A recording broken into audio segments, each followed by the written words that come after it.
Hello साथियों, कैसे हो आप लोग। मैं कपिल चौधरी आप सभी का स्वागत करता हूं एक बार फिर से अपने यूट्यूब चैनल इंस्पायरल स्टडी में। और बच्चों 9 लेक्चर पढ़ चुके हैं हम। कल हमने थोड़ा पोर्शन फिजिक्स का किया था, यानी भौतिक विज्ञान का किया था। आज हमें अपना 10th लेक्चर शुरू करना है और आज भी ये लेक्चर हमारा फिजिक्स के ऊपर ही बेस्ड होगा, क्योंकि लाइट का कुछ पोर्शन कल हम लोगों ने नहीं पढ़ा था क्योंकि वीडियो ज़्यादा बड़ी हो जाती। आज हम लोग लॉज ऑफ रिफ्लेक्शन पढ़ेंगे और रेज़ के बारे में जानेंगे कि लाइट रेज़ कितने प्रकार की होती हैं, ठीक है। और भी बहुत सारे क्वेश्चंस हैं।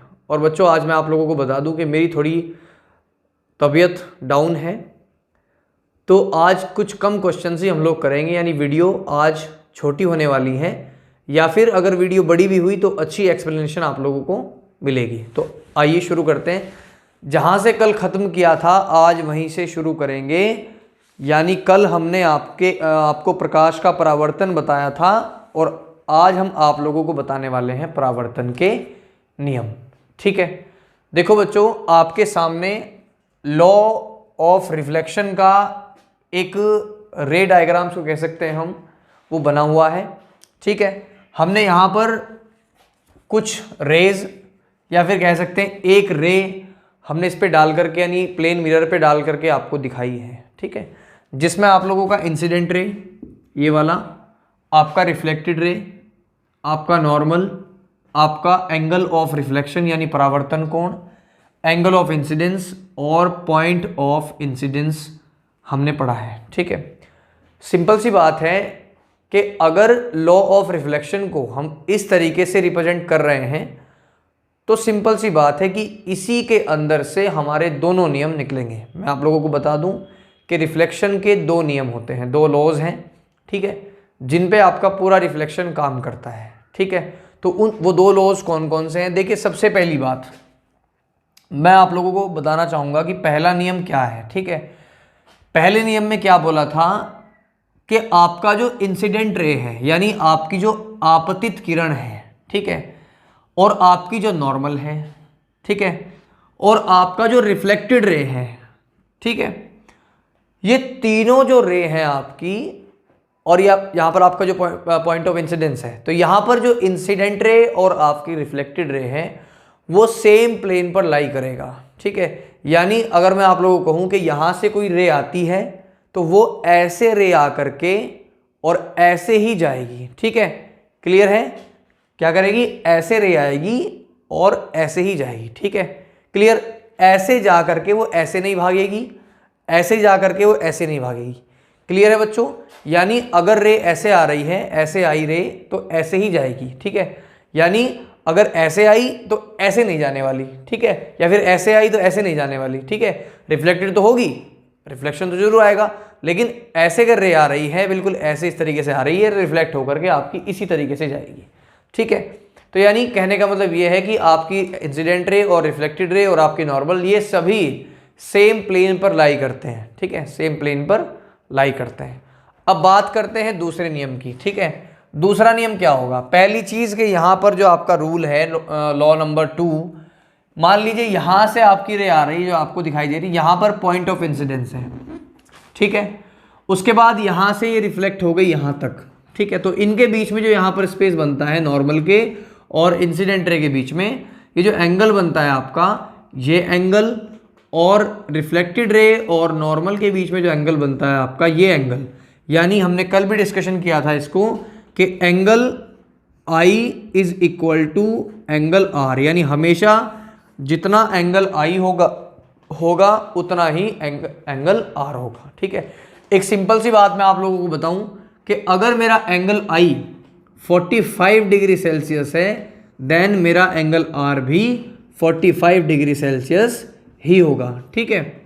ये केवल एक एज्यूम करने वाली बात बता रहा हूँ। सपोज करिए कि अगर मेरा 45 डिग्री सेल्सियस हमारा एंगल I है, तो सिंपल सी बात है कि एंगल R भी 45 डिग्री सेल्सियस ही होगा, ठीक है। नेक्स्ट क्वेश्चन पे चलते हैं हम। नया क्वेश्चन क्या है हमारे लिए, ठीक है। ये तो था कल का कुछ पोर्शन जो हमें आपको इसी के माध्यम से बताना था। अब हम लोग लाइट रेज के बारे में पढ़ने वाले हैं कि लाइट रेज कितनी टाइप की होती हैं और कैसे हम उसको पढ़ सकते हैं, समझ सकते हैं। ठीक है, लाइट रेज यानी प्रकाश की किरण। ठीक है, प्रकाश किरण कह सकते हैं या फिर प्रकाश पुंज कह सकते हैं। ठीक है, प्रकाश की किरण यानी लाइट रेज। ठीक है बच्चों, अब आपको लाइट रेज के बारे में अगर मैं बता दूं तो पहली होती है अभिसारी, इंग्लिश में भी लिखेंगे इसको। पहली होती है अभिसारी प्रकाश पुंज। ठीक है, दूसरी होती है आपकी अपसारी।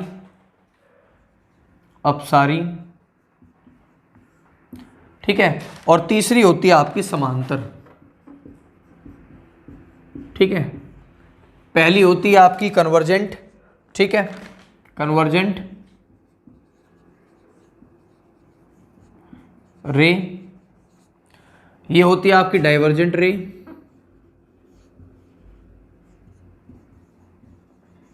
ठीक है, और ये आपकी होती है पैरेलल। देखो भाई, एक सिंपल सी बात है, अगर मैं आप लोगों को बताऊं यहां पर जो हमारी अभिसारी यानी कन्वर्जेंट है उसमें क्या होता है।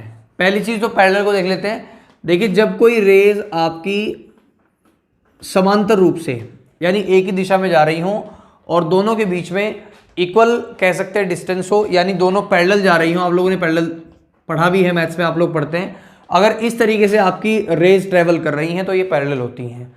ठीक है, यहां एक चीज और हम देख लेते हैं, अगर रेज आकर के किसी एक पॉइंट पर मिल रही हैं, तो वो हमारी होती हैं कन्वर्जेंट रे, यानी आपकी अभिसारी प्रकाश पुंज हम उनको कह सकते हैं। ठीक है, अब नंबर दूसरा, अगर किसी पॉइंट से, ठीक है, अगर किसी एक पॉइंट से रेज बिखर रही हो, रेज अलग अलग जा रही हो, तो इसको हम बोलते हैं डाइवर्जेंट रे। यानी फर्स्ट वाली जो है आपकी वो कन्वर्जेंट है और दूसरे वाली जो है आपकी वो आपकी डाइवर्जेंट है और तीसरी जो है वो आपकी पैरेलल है। ठीक है, आई होप कि ये समझ आ गया होगा आपको। फिर भी मैं आपको एक बार और बता देता हूँ कि कहाँ दिक्कत है। ठीक है, अगर डेफिनेशन आपको लिखनी है तो आप लिख सकते हैं, जब प्रकाश की सारी किरणें एक ही बिंदु पर मिलती हैं। ठीक है, जब प्रकाश की सारी किरणें एक ही बिंदु पर मिलती हैं तो उनको कहते हैं हम कन्वर्जेंट रे यानी अभिसारी प्रकाश पुंज।